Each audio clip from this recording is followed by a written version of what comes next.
Welcome, everybody, to 2024. 2023 was a year of huge advancements in the Gen AI space, and we anticipate that 2024 is going to be significant for the productization of these kinds of models and tools that have been developed in 2023. And we're getting a strong start with the Samsung Galaxy S24, one of the first phones with some major Gen AI features built in. Particularly notable features include circle to search. So you can circle really anything on your screen. You can circle images or text or whatever, and it will automatically search. This includes your environment as well. So of course, you can take an image and circle something, whether it's a product you want to buy or a painting that you're curious about, whatever. It's an interesting way to streamline the search process, more so than circle to search, which is really just streamlining the search process. I'm really excited about Live Translate. Live Translate is a concept that's been around for some time, which allows you to speak and immediately translate into a language or translate another language as it's being spoken to you into your native tongue. In the past year, we've had some significant advancements in translation,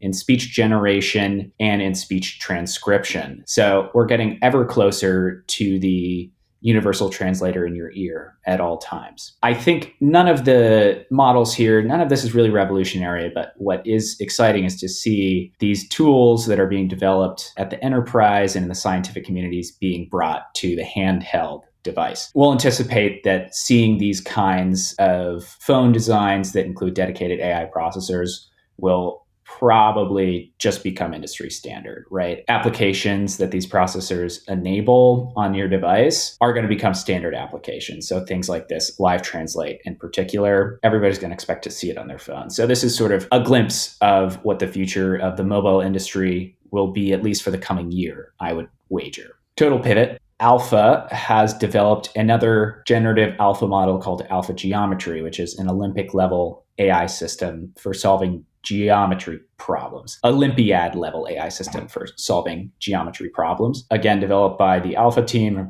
Google DeepMind. It's an AI system capable of solving really challenging high-level geometry problems. And it cheers near human gold medalist performance on these kinds of problems. The stat they shared is it solved 25 out of 30 problems from the International Mathematical Olympiads 2000 to 2022 under the competition time limits. So the system is a combination of a neural language model with a symbolic deduction engine aided in the logical reasoning. So it was trained on 100 million unique synthetic data examples, which bypasses the need for human demonstrations. Very cool to see this kind of performance coming out of synthetic data. And it represents pretty significant advancement in AI ability to do logical reasoning in the geometric context and on symbolic deduction. This kind of model could impact mathematics, science, AI development. By itself, the AlphaGeometry is probably most interesting to students trying to do their homework, because if this kind of tool can solve a math Olympiad problem, I don't know if you've ever tried one of those before, but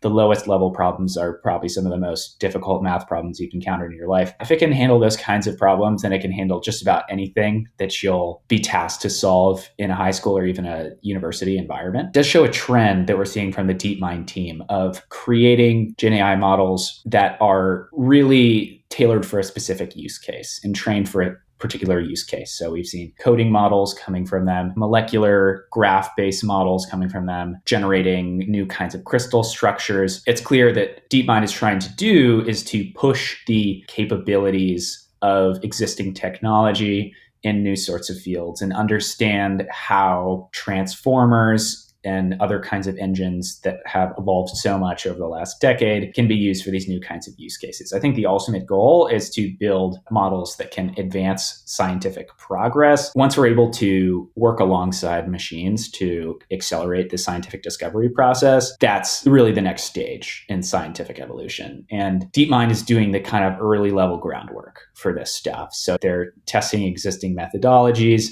They're learning about how to build these really intelligent systems. And this research that they're doing is also informing additional research, and it's certainly informing the development of what people love to call AGI, which may or may not be coming in the next couple of decades. But understanding the boundaries of this technology and specific use cases and the methodologies required to achieve high scores in these specific use cases will ultimately help lead us to generalized knowledge bases that are more adept in those kinds of use cases, right? Once again, DeepMind releases a model that beats all previous models in these kinds of specific areas of work. We expect to see many more alpha type models coming this year. Quick piece of news, NVIDIA H100s have been available to small and medium businesses historically, but it's only becoming more available. DigitalOcean is now also offering H100s. H100s can be difficult to secure at reasonable cost in the cloud. Generally, for doing significant development, you need to purchase them, which can be really challenging for small and medium-sized businesses. So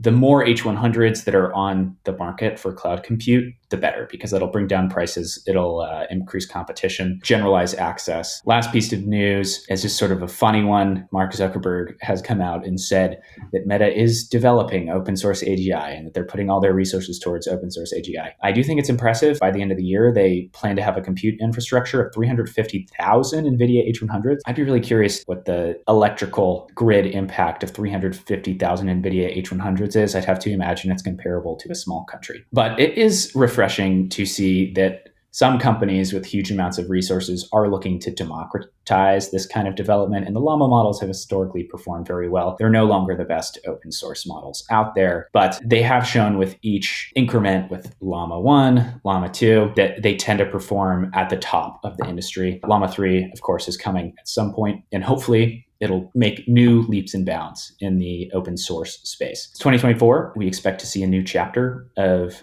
Gen AI productization. We only anticipate the velocity of development and discovery to go up from here. I'm excited for 2024. I hope you all are too.